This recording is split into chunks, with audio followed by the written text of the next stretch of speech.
सीधा साधा पुरुष तुम्हें दुख भोगते नजर आएगा, लेकिन वो दुख भोगेगा नहीं, आगे चलकर वही विजय को प्राप्त होगा। थोड़ी यात्रा ऐसी है जिसमें संशय हो सकता है देखकर कि बेईमान, दुष्ट, चालाक, कपटी पुरुष उन्नति को प्राप्त हो रहा है और धर्मात्मा, ईमानदार दुख को प्राप्त हो रहा है। थोड़ी देर की यात्रा है, लेकिन परिणाम में जो सही चल रहा है उसका सही परिणाम होगा और जो गलत चल रहा है उसका गलत परिणाम होगा पक्का। आज तक की पूरा सृष्टि का विधान ऐसा है। जी जी महाराज जी, लेकिन ट्रांसफर पोस्टिंग में कई बार चालाक लोग अच्छी जगह ले जाते हैं और सीधे सरल लोगों के ट्रांसफर कहीं भी नहीं ऐसा। वो देखो दुर्योधन राजा बना कि नहीं बना? दुर्योधन राजा कुछ दिन के लिए बना कि नहीं बना, लेकिन 100 भाई मारे गए। असली में राजा हस्तिनापुर के महाराज युधिष्ठिर ही बने।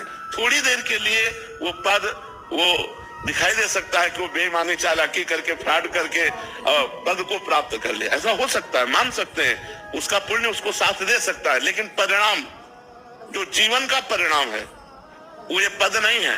मरोगे तो तुम्हारे साथ पद नहीं जाएगा, तुम्हारे साथ रुपया नहीं जाएगा, तुम्हारी अच्छाई जाएगी, तुम्हारे सत्कर्म जाएंगे।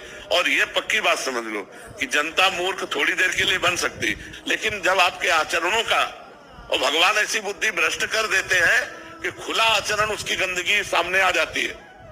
आदमी की इज्जत चली गई तो किस योग रह गया? तो ये पक्का समझ लो, अच्छा पुरुष और धर्मात्मा पुरुष दुखी हो सकता है लेकिन हार नहीं सकता। विजय को वही प्राप्त होगा। यत्र योगेश्वरा कृष्णो यत्र पार्थो धनुर्धरा तत्र श्री विजयो भूतिर ध्रुवा नीतिर मतिर्मम। ये निश्चित बात है, जहाँ धर्म है, जहाँ भगवान है, वहाँ विजय जरूर होगी।